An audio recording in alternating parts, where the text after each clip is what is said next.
Lead oxide પ્રકારના એરેસ્ટરની રચના સમજાવો.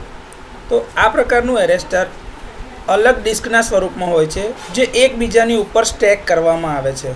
એમાં જે કોષ મૂકેલા હોય એટલે કે એક નાનકડો સેલ જે છે એની સંખ્યા સિસ્ટમ વોલ્ટેજ ઉપર આધાર રાખે છે.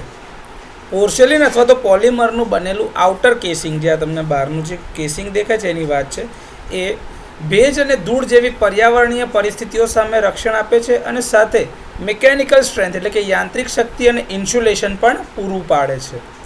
એમાં ફોલ્ટ દરમિયાન પ્રેશર રિલીઝ કરવા માટે વેન્ટ્સ રાખેલા હોય છે. જે વેન્ટ્સ મૂકેલા હોય છે એ પ્રેશર રિલીઝ કરવા માટે ફોલ્ટી કન્ડિશનની અંદરમાં જરૂરી છે.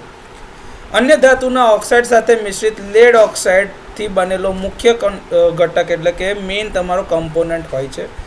એની કેરેક્ટરિસ્ટિક વોલ્ટેજ અને કરંટની જે છે એ નોન લિનિયર એટલે કે બિનરેખીય છે.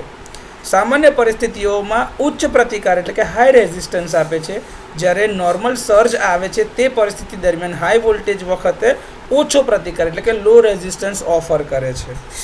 વધારાના સર્જની ઉર્જાને ગરમીમાં એટલે કે હીટમાં રૂપાંતરણ કરે છે અને સુરક્ષિત રીતે તેને વાતાવરણમાં ડિસિપેટ કરે છે.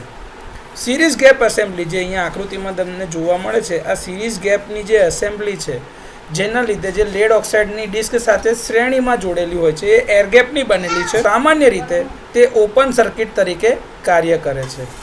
આમાં લોખંડના બે ગોળાકાર ઇલેક્ટ્રોડ હોય છે જેની એક બાજુ વાર્નિશનું કોટિંગ કરેલું હોય છે.